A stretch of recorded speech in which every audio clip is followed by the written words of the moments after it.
We live in a country where the behavior of people like Dr. Van Heerden may seem anomalous.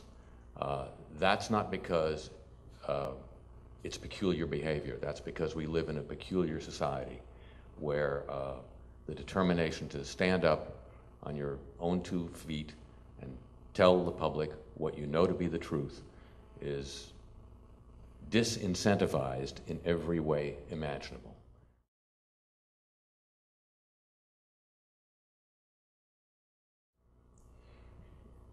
I was introduced as a documentarian. I'm in the process of making a film about why the city flooded and whether and why it might happen again.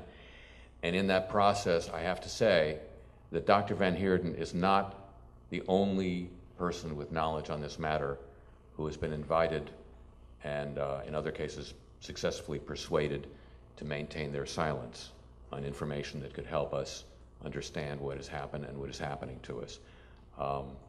So this is by no means a case where he's been singled out as the only individual who's been invited to zip his lip.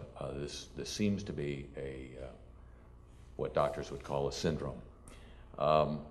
We live in a country where the behavior of people like Dr. Van Heerden may seem anomalous. That's not because it's peculiar behavior. That's because we live in a peculiar society where the determination to stand up on your own 2 feet and tell the public what you know to be the truth is disincentivized in every way imaginable. And people are expected to put on the line their families, their careers, their lives for the simple privilege of being able to tell the truth as they know it.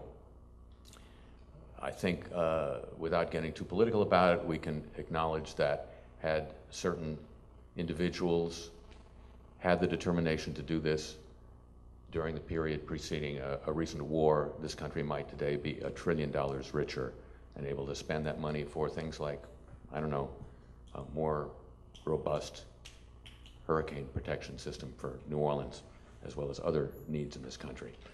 It's been my pleasure. I've known Dr. Van Heerden through his professional work since almost immediately after the flood.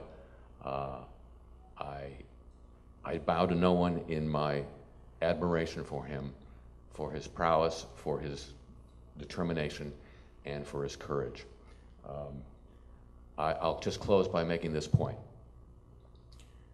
In the wake of this disaster, as far as I've been able to determine, no one in the responsible agency, no one in the agency that designed and supervised the construction of these defective systems appears to have suffered any career consequences.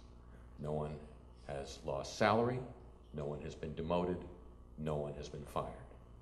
The only person who seems to have suffered a career consequence as a result of this failure has been the man who told us the truth about it. To me, there's something very wrong with that picture.